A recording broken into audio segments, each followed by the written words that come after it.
I think the most important trait you can instill in a child is to love themselves, to value themselves, to appreciate themselves for who they are. Welcome to Single Parent Success Stories, a podcast designed to inspire single parents. Here you'll find resources from self-care to finances to parenting and everything in between. Discover what it takes to thrive. Let the stories inspire you to what is possible.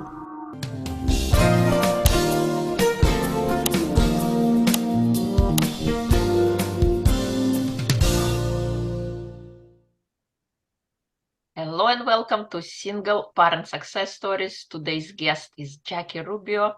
She is also known as Jacqueline Suzanne. She is a president and founder of an amazing women's empowerment nonprofit organization called Transforming Tumbleweeds.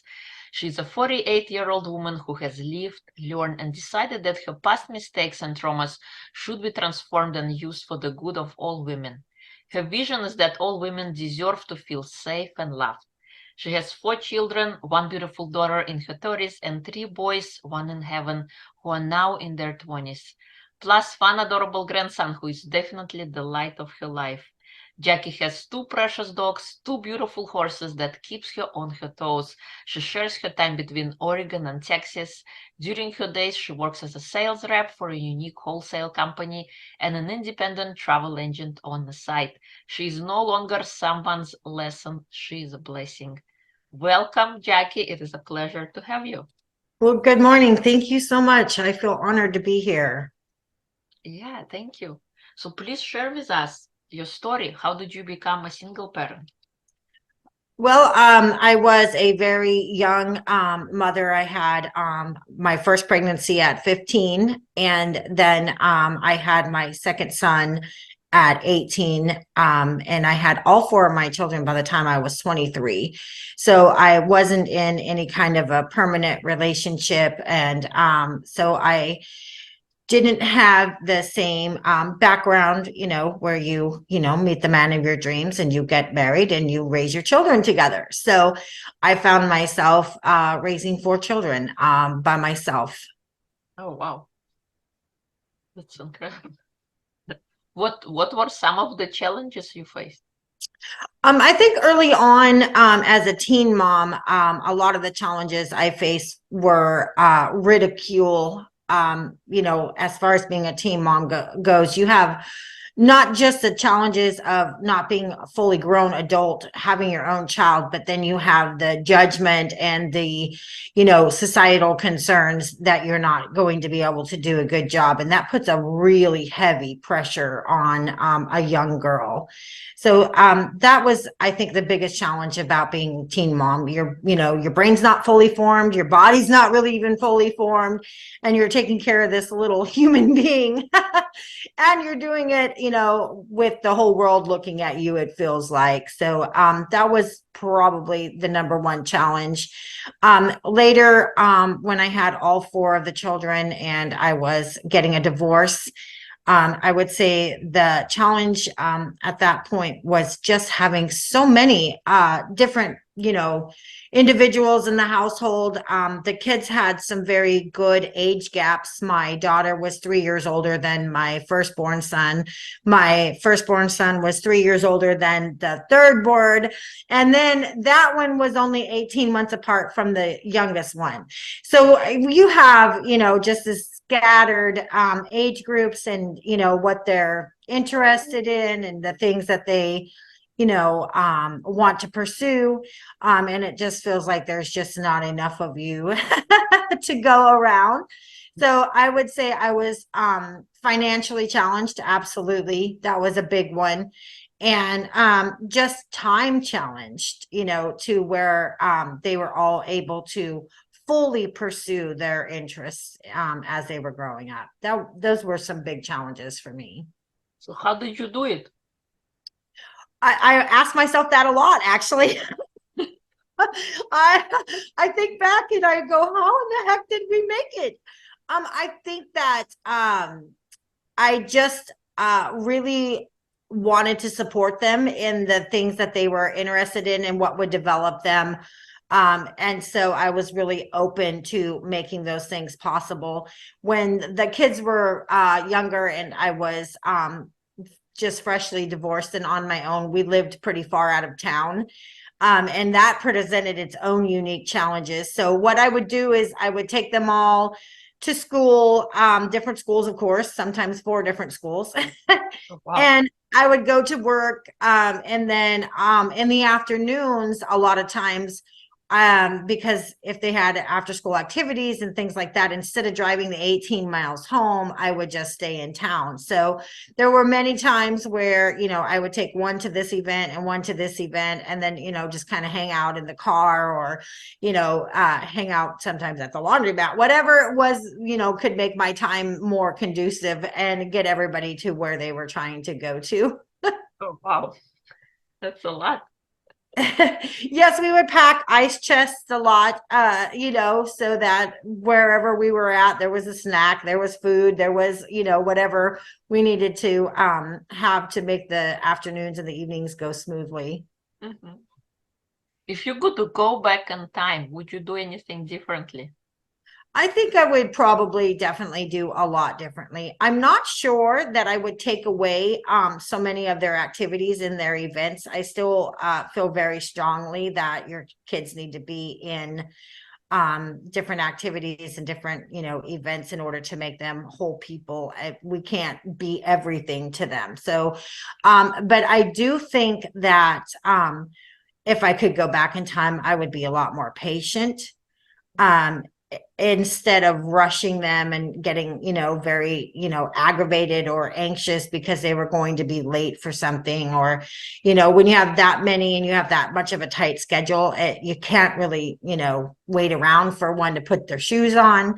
But now looking back, I think, what would really have been the harm? If we were 10 minutes late, wouldn't it have been better to have slowed down and, and been, a little bit more present with them than in, such a tornado hurry to get them out the door and get them to these events? True, because yeah, you're trying to rush out the door and only think about, oh, I'm gonna be late. What are other people gonna think that I'm this late person all the time? Yes, absolutely. You have that pressure and the kids, and they're like, and you're all alone. And how do you deal with all that? Yes. And, inevitably, your energy and your mood is going to wear off on them, and your stress and your pressure is going, and they can't process it. I can barely process it. So how are these little ones going to process it? So then that turns into its own set of behavior issues and its own problems. And so you actually end up making, a simple thing even worse, instead of just taking that extra 5 minutes to let the child put his own shoes on or tie them the way he wants to tie them, or however that would look. Right, right. What do you think is the most important trait to instill in a child? I think the most important trait you can instill in a child is to love themselves, to value themselves, to appreciate themselves for who they are. Yeah, so true. It's Yeah. not the grades, not the marks, but that caring about yourself and loving yourself. Because oftentimes, as we go through the years, we have the societal our ability to fit in, and when we don't fit in, we feel not good. We feel not good enough. So yeah. So Yes, absolutely. And all 4 of my children were very independent. They had very strong personalities, all 4 of them. They weren't the kind that just fell into line and, did what everybody else was doing. And at now I can say it because they're all grown and that part of my life is, over. But I would have to say that I wish that I would have fostered that in them more. I wish that I would have valued that and appreciated that and worked with that instead of fighting against it and pushing them to be like all the other kids and things like that. So that would be another, regret, I guess you might call it, looking back on it. Of course, my oldest daughter is 32. And so it is a little bit different generation, a different time of raising children, much less aware of how important it is to, tell society to kiss our butts, basically, that these kids are people and that they deserve to live like people. Right, you're right, you're right. What kind of advice would you give to present single parents who are overwhelmed and struggling? I think, I know everybody talks about this, but I really think that self-care is a big deal. And it doesn't always look like going to the spa or spending money or, things like that. I wish that I would have known a little more about self-care. um I'll just use an example of how busy we get and how our minds and our wheels just turn and turn and turn and turn. And if we're in that situation and we're not able to figure out a way to diffuse that, figure out a way to soothe that, that just spills over to our children. I mean, and it just causes a household of chaos, to be honest. I mean, we lived in chaos for many years with all the kids and not taking good enough care of myself. So I always, think that we need to go back and we need to figure out a way to care for ourselves, to fill our own cups. And I don't think that it's going to a spa or spending extra time. For me, I know I would get so anxious and my wheels would spin out, in the morning, being in a hurry, even just brushing my hair, I would find myself just, like in a hurry and pulling my hair. And of course that makes you grouchy, that, or, just scrubbing your face and just scrubbing it really fast. And, that's just an example. So I would think that, even at the basic caring for yourself would be to brush your hair easily, to wash your face gently. Just simple things like that, that I don't know about other women, but I missed the boat on those things. And so by the time, you think about going to get your, toenails painted or your hair cut, you're so anxious and so out of it that you just can't even fathom making time for those things. So I think that, if you could start at the basic care, and then you would be a little more soothed, a little more okay, and then you would possibly be able to mentally make time for things like that, and you do feel a lot better. And it doesn't just have to be as women and beauty treatments or things like that. I mean, we're just talking about any single parent. I think that journaling, writing to the bed, it doesn't have to be an hour long. You don't have to fuss with your kids while you're trying to, write some, huge, that you just explored the universe and you now have all the answers and you're trying to write that. It could be just as simple as, 2 sentences, that says, I will be calm today, or, I will love myself today. It's really just a matter of taking those just tiny bit of moments and putting something into practice with them. You're so right. You're so right. It doesn't have to be big. It could be very tiny, small. It could be just taking a breath, a pause. Yes. Yes, sometimes we forget to take a breath. Yes. So what do you do for yourself now, knowing all that you have recommended?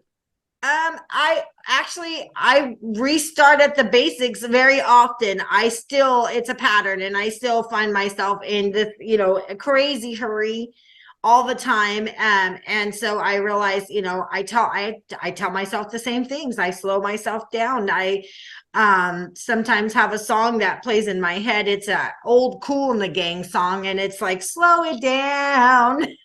And that will run through my head sometimes when I'm really starting to get sped up like that. And so it's a matter of the basics. Of course, now I don't have children at home, so I do get to be a little more elaborate in self-care. I mean, I can go, get a haircut or, things like that without it just completely botching up the whole schedule. So I think, like I said, I just took those small steps and then built on those. So I also, I really like botanical gardens. So if I get the chance, I will go sit and find, some gardens, someplace nice just to breathe and relax and keep myself recharged like that. So nothing, too elaborate. Still, I noticed that it's actually very basic things that can help take care of yourself and help make you, feel like you love yourself more. And I also I'm an animal person, so I spend time with my dog and or my horse. Just grooming your horse can be absolutely just the most amazing, calming, joyful experience. So, and it's not for everybody, but those kinds of things. You're right. You're right. Being in nature and around animals and kind of allows you to slow down and release anything you're holding on to. So Yes. totally get you. So how did I call it? You also are an amazing founder of an amazing empowerment nonprofit, Tumbleweeds. How did that came about? I created Transforming Tumbleweeds because I struggled as an alcoholic, a severe alcoholic actually. And after the kids were all grown, I found myself really floundering. And the alcoholism really took a big hold on me. So I ended up in a state paid rehab center in Texas, and I went in with 16 other women, and they were, all walks of life, all ethnicities, all different drugs of choices, not just alcoholic. And I was really ill when I went in. I had definitely reached the point of DDTs and hallucinations, shakes, sweats, heart murmur. And I went in and I was sweating profusely, nauseous to say the least. And I sat in this room with all these women, and I should have just been out of it, and I was in a way. But when we sat down in this room and we started to share our backgrounds and our histories, and even if they were completely different than mine, I began to just see the similarities. I mean, what was very glaring to me was in the middle, in the very basic of us, we were all really the same, and I felt like what we were all struggling with was just this huge gaping hole of unworthiness. And if you don't have the correct tools, or if you do have the disease of addiction or the disease of alcoholism, you begin to feel that unworthy hole with anything that you can find, to try to fill it up. And without the correct tools, you end up filling it up with some really detrimental things: alcohol, drugs, sex, things that are just, in the long run, very painful and very, very difficult to overcome. So I sat in the middle of this room and I listened to stories, and I understood that something needed to be done to connect us all. And it was just an idea at the time, and I felt very loved and very connected to these women, even though it was wasn't very loving. And I mean, you've got 16 women all coming off of all different, things and all different lifestyles. So it wasn't like, a big kumbaya fest or anything. But even through all of that, I could still feel the connection, and I could still understand some of the things that we all share. And I don't believe that it's just in the United States that women suffer and that we have these, big connection issues and loneliness issues. So when I got out of rehab, I work for a wholesale company, and I've been account manager there for many, many years. And I have some pretty prestigious clients, and my work was very understanding of my situation, but they really didn't want anyone to know about it, which I can understand.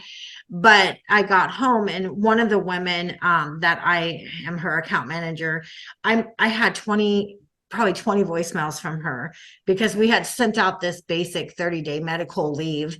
and she wasn't having it. And I got back and there were these, these voicemails from her, and this is not about work. This is personal. I'm worried about you. Are you okay? What's going on in your life? So I made the decision, to call her back and just to be honest with her in the most professional way that I could, and she said, she said, I've been to rehab, but it wasn't for drugs or alcohol. It was for reconstructive face surgery because she was in an abusive marriage, a really bad domestic violence situation. And she sent me a lot of her personal like self-empowerment books, self-help books, and she put them in a box and she mailed them to me from Hawaii. And I opened them up, and I know this sounds woohoo, but there was something so magical when I opened those books up. She had handwritten her notes, if she read a page and, it brought out some inspiration or it made sense to her. She didn't just highlight the area. She wrote on the side, like, I did mirror work today and I felt much better. Or, this made me think of my beep beep beep ex-husband, and so I went and did yard work for this. And it was so beautiful that it was handwritten from her, and that I really felt like I was part of her journey at that point. I really felt the way that she had overcome her situations. So that just really clicked with me, and I really decided that I felt like that was a way that I could help empower other women, is if we could start sharing our stories. If we could find a woman that has overcome a situation that you are struggling with, that you are fighting with, and let her, give you some handwritten inspiration, let her encourage you. So we developed some journals, because I do think journaling is very important in any aspect. So we developed some personal journals. And so if you write into Transforming Tumbleweeds and you're struggling with something, then I take your, information and I match you with a beautiful woman who's gone through very similar, if not the exact same situation that you're in. And, I have her story and how she overcame it. And she has some words of wisdom and some inspiration for you. And this can happen all over the globe. This doesn't just happen in one state. So that's very important to me, is that it's not just, women here, because women all over the world struggle with, scenarios, and some that, really don't have anybody to go to, that really don't have the same luxuries as some of us do to go see a therapist, or, it's just not allowed. It's not considered for them. Yeah, this is incredible that you were able to turn your story, your pain, into powerful message, and to connect other women and to give them that hope, to give them the inspiration to change, because we all have that ability to change, and it's somebody to come and show you what is possible, that it is possible. Because when you're in the thick of it all, you think you're all alone, you think nobody have ever gone through that scenario, and you feel very alone and you feel helpless. So I love Yes. what you have created. I think it is incredible, and there is a power to sharing stories, because before any written word, we connected with each other through stories, and there can be so powerful and a door opener for anyone, walking the difficult path, to find out maybe there is a better way, to shed a light onto the dark situation. So kudos to you for recognizing that and bringing that to life. That's incredible. Thank you. And the other thing I noticed, especially with women, is we're just not allowed to make mistakes. We are mothers, we're grandmothers, we're, most of the time, especially as single parents, we're also sole providers, we're breadwinners. We can't make a mistake. And if we do, then the guilt and the shame, and, that is something that is really hard to overcome. And, you know, if you are in a situation where you're feeling that lonely, when you are feeling that you know, don't have anybody to go to, a lot of times you won't go to anybody because of that guilt, because of that shame, because you think you're supposed to be perfect.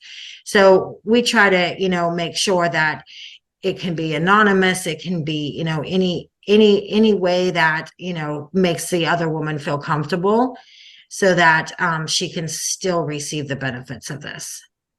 Yeah, yeah. So true. So what is next for you?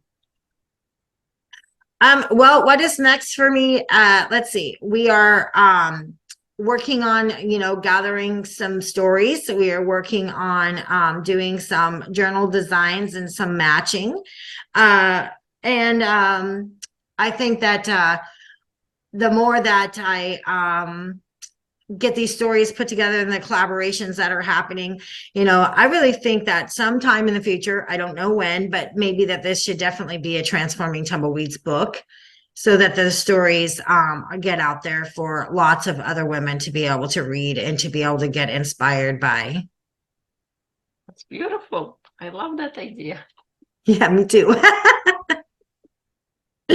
Is there anything I haven't asked that you would like to share? um I guess I would just like to impress upon your audience the importance of being present with your children. When you introduced me as having 4 children and 1 in heaven, and I do. My son passed last year in December, and it's very difficult now to go back into, you know, when I was raising them, and to, you know, extract those memories and to just see how fast I was and how not present I was constantly. I might have had the kids at the house in the doorway, but in my mind, I was already at the school, you know, trying to drag them in, you know, type thing. And just, um, you know, when your children grow up, you already have hindsight, you know, so when you already feel like, oh, I could have done this different, or I could have done that different. But when you completely lose a child, it hits home even harder, you know. So for any of the single parents that are struggling and that are, you know, frustrated, or that are in a hurry or are impatient, I mean, I just plead with them to just slow down, just slow down, just appreciate, you know, the fact that you have your children, you know, just appreciate, you know, what you can do when you can do it. And, you know, don't be so far out in the future. Be right there with them, you know, grab their tiny little hands, you know, play with them, jump with them, dance with them, you know, swing them when they ask you to swing them, because the truth is you're not going to have them forever. So right. So right. I'm so sorry for your loss, and thank you Thank you. for bringing up, you know, I think being present is so, so important in a fast-paced world. We gotta slow down, we gotta take those moments and pay attention and be there, because we really only have the present. We don't really have the past or the future. We are right here, right now.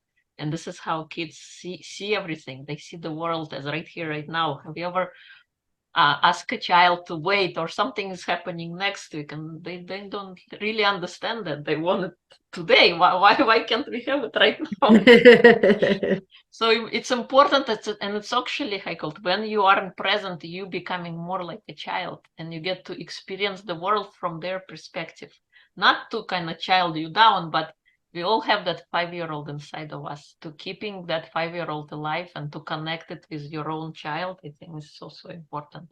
So thank you so much for bringing that up. I think it's a powerful story, and I love the work that you are doing with the Tumbleweeds project. That's incredible, and it will allow so many women to finally see the light in the end of the tunnel and realize that they're not alone, by you providing a platform for them to share their stories.